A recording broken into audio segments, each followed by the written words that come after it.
It was 2:14 a.m. when the silence over Tehran shattered in a storm of sound. Sirens, explosions, shouts, and things silence again. But the kind of silence that chokes a city and leaves the air vibrating with fear, the kind of silence that comes after a storm and just before another. What happened wasn't just an attack, it was a message, a declaration, a turning point. The United States of America just launched a military strike on the Islamic Republic of Iran, and in one moment, history changed. It began with an image, a flash of light in the skies above Isfahan, then another, and American cruise missiles, reportedly launched from warships in the Persian Gulf, sliced through the night towards strategic Iranian targets. And with each explosion, the world inched closer to the edge of a cliff it had been walking toward for decades. In Washington, D.C., the president stepped before the cameras, his tone cold, calculated, and deliberate. This was a necessary response, he said, to ongoing acts of aggression by the Iranian regime that threatened not just American lives, but the peace of an entire region. The world watched, eyes wide, pulses racing. Movement, but Tehran was already burning. Iranian air defense systems lit up the skies, but many were too late. Key infrastructure across central and southern Iran, suspected nuclear facilities, intelligence headquarters, missile depots were struck. By sunrise, more than a dozen strategic installations lay smoldering, yet what came next was not surrender. It was defiance. In a televised address, Supreme Leader Ayatollah Khamenei declared, "America has opened the gates of hell, but it is Iran that will walk through fire, and it is America that will be consumed by it." His words weren't just rhetoric, they were an alarm bell to every Iranian, every proxy, every ally. Mobilization orders were issued. Revolutionary Guard units scrambled. Iran's most powerful response mechanisms, long kept dormant, were now activating. Hezbollah in Lebanon put out a cryptic statement: all red lines have been crossed. Houthi commanders in Yemen celebrated the attack, but warned of a wider war. And in Iraq, the militias loyal to Tehran began moving with precision that only years of training under Iranian command could produce. The region was now on a knife's edge, and the blade was beginning to fall. But the question everyone was asking: how did this begin? Why now? The truth was buried under layers of covert operations, failed diplomacy, and secret meetings between intelligence agencies. For months, there had been whispers. CIA reports hinted that Iran was weeks away from finalizing a nuclear warhead. Israeli satellites spotted unusual activity near Fordo. And then came the triggering, an alleged Iranian drone strike on a US consulate in Erbil, northern Iraq, killing 4 Americans, including a high-ranking intelligence officer. That was the final spark. America's retaliation wasn't just tactical. It was strategic, brutal, and designed to send a single message to both allies and adversaries: no red line is to be crossed. In trying to enforce that red line, they may have just redrawn the map of the Middle East with blood. Inside Iran, the streets were filled with fear and fire. People rushed to ATMs. Supermarkets were emptied. Mobile networks choked. But alongside the panic, there was also rage. Young Iranians flooded the streets, not in protest of their government, but in fury what they saw as a foreign invasion. "We may disagree with our leaders," one man shouted, "but we are still Iranian and we will defend our homeland with everything we have." Across Iran's hardened military network, retaliatory plans were being dusted off. Operation Qaher, the long-speculated revenge blueprint, was now in motion. Key missiles were moved into underground silos.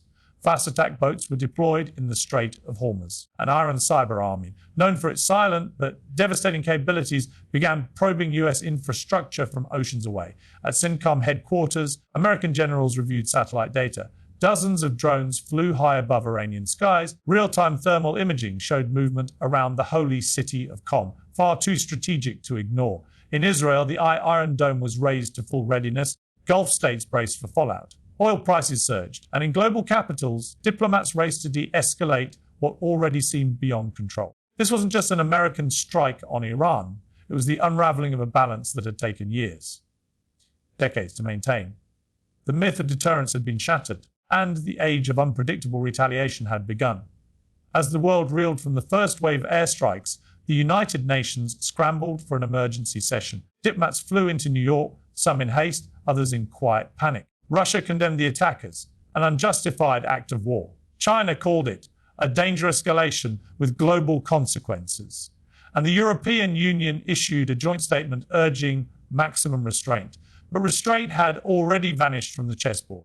In Tehran's underground war rooms, guarded by layers of reinforced steel and armed soldiers, Iran's highest-ranking military minds gathered. Major General Hossein Salami, head of the Islamic Revolutionary Guard Corps, stood before a wall of digital maps.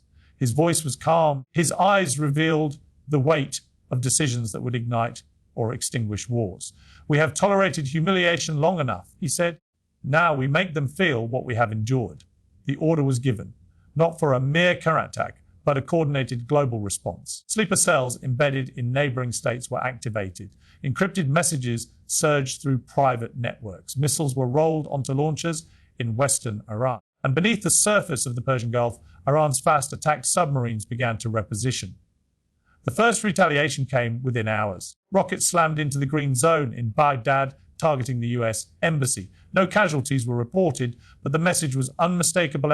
American assets anywhere in the region were now targets. Meanwhile, in Beirut, Hezbollah's leadership met in a secure compound. Hassan Nasrallah, silent in public, was vocal behind closed doors. "This is no longer Iran's war alone. This is our war. This is resistance against tyranny." Within minutes, Hezbollah rockets were launched toward northern Israel. Sirens screamed in Haifa.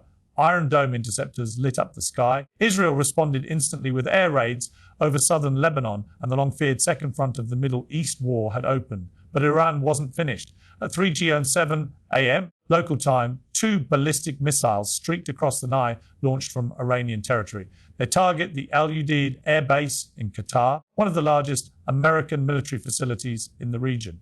The impact was deafening. The base suffered limited structural damage. It was as a direct hit, strategically and symbolically, for the first time in modern history. An American base had been struck by state-launched ballistic missiles in open retaliation. In Washington, the Pentagon went into full war footing. DFCN levels were adjusted. B-52 bombers were moved closer to the region. US Navy fleets were rerouted.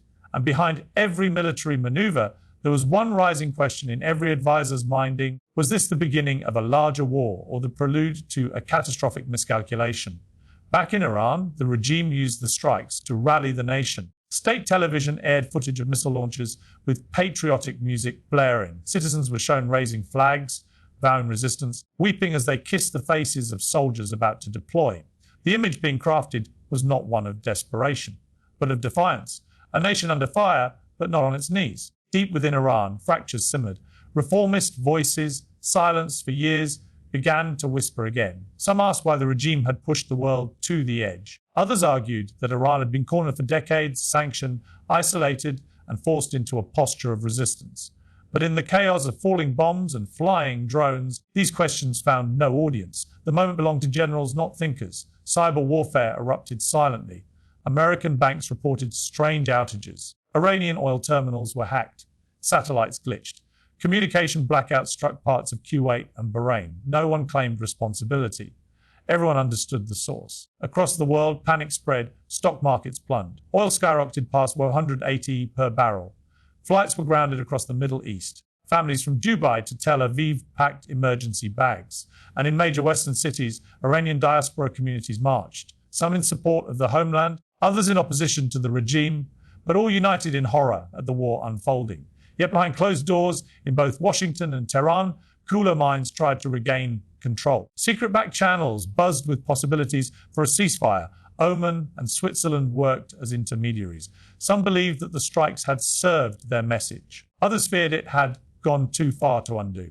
But the escalation had a rhythm of its own, one that no single nation could now control. And the next blow would not come from a drone or a fighter jet, but from a revelation.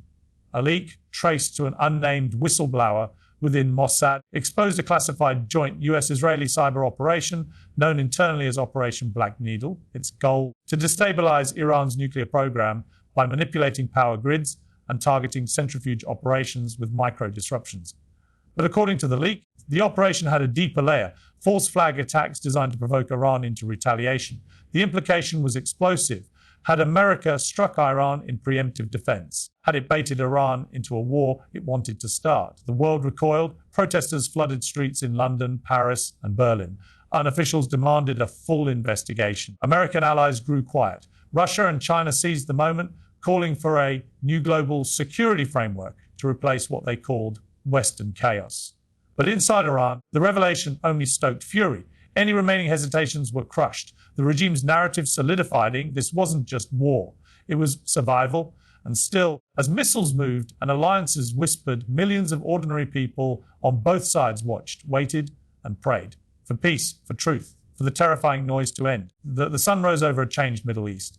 From the smouldering ruins in Isfahan to the tightened US checkpoints in Kuwait, everything that once simmered under the surface had exploded into full view. Now governments, militias, civilians, everyone was choosing a side or preparing to defend one. At mid-morning, Iran announced the formation of a unified resistance front, bringing together Hezbollah, the Houthis, Iraqi militias, and factions in Syria. Footage was released showing commanders from these groups meeting under one roof. Symbolic, historic, and deeply alarming to Western analysts. Iran had built over decades with money, ideology, and shared grievances was now becoming an operational force, not just a network of influence, but a military reality. On the American side, warships were reinforced in the Strait of Hormuz. The USS Eisenhower carrier strike group was rerouted to the region, and rumors swirled that Marines were being pre-positioned in northern Jordan. In Israel, military reserves were fully mobilized, and the Iron Dome was deployed to maximum coverage from the Galilee to Eilat. But it was what happened next that stunned even the most seasoned observers. For the first time since the 1980s, Iran launched a long-range missile, believed to be a Karamshor variant, capable of reaching deep into US bases in the Gulf. The missile targeted Al Daifra Air Base in the United Arab Emirates. Although it was intercepted mid-air, the message was chilling. Nowhere was off limits now. Iran was ready to strike American allies without hesitation. In Riyadh, the Saudi Crown Prince held an emergency council. Though no fan of Iran, Saudi Arabia suddenly found itself in a dangerous bind. Open support for America would make it a target. Silence would look like weakness. And the internal fear was growing. Iran's proxies turned their sights on the kingdom. Saudi media, often tightly controlled, shifted tone overnight. Headlines moved from cautious condemnation of Iran to appeals for peace and stability. Behind the scenes, emissaries were sent to Tehran through Iraqi intermediaries. The Saudis were no longer certain this war would be quick or clean or winnable. Meanwhile, in Tehran, the government unveiled what it called Phase 2 of its military response. While no specifics were given, within hours, a wave of drones and cruise missiles were launched at American radar stations in eastern Syria. The strikes were precise, coordinated, and deadly. Confirmed 12 American personnel were killed. It was the highest single-day US combat death toll in the region since 2007. The mood in Washington changed instantly. Grief turned into fury. The president convened the National Security Council. Pentagon officials presented an array of retaliatory options, from decapitation strikes on Iranian leadership to full-scale air campaigns across Iran's western borders. For a brief moment, the unspoken word invasion entered the room. But even as military planners drew red circles over Tehran and Esfahan, others warned of the cost. A full war with Iran wouldn't be like Iraq or Afghanistan. It would ignite every border, every faction, every anti-American force across the region. It would send oil markets into freefall. It would draw in Russia, perhaps even China. It could collapse governments, kill thousands, maybe millions, and it might not even succeed. Back in the streets of Tehran, emotions were shifting. First fear, then anger. But now, resolve. People poured out to funerals of those killed in the airstrikes, not just soldiers. Children, journalists, chants of death to America rang louder, just as government slogans. But from people who had never shouted them before. This was no longer about politics. This was personal. Inside Iran's military command, things were accelerating.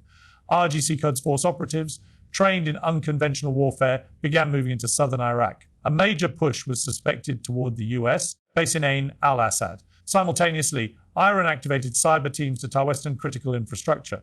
Within 48 hours, multiple US cities reported power disruptions, and the Department of Homeland Security raised the threat level. It wasn't just bombs anymore. The war had gone digital, and it was coming home. Perhaps the most dramatic development came from Israel. Late in the evening, in a televised speech that shook the world, the Israeli Prime Minister revealed that their intelligence suggested Iran was preparing to transfer components of a nuclear device to an underground facility in Syria. "We cannot allow this," he said. "We will act." Moments later, Israeli jets launched the largest air assault in over a decade on Syrian territory, striking not only Iranian assets but Syrian military installations as well. Damascus exploded in flame. Russia's military, present in Syria since 2015, reported that some of their assets were damaged. Moscow responded with fury, condemning both Israel and the US, warning that Russia's patience is not eternal. It was no longer just a US-Iran conflict. It was a regional chain reaction. Every power with a stake in the Middle East was now exposed, vulnerable, and armed. And yet, in the rubble, there was one thing no one could deny. This war, if it wasn't global already, was about to become something worse. It was becoming irreversible,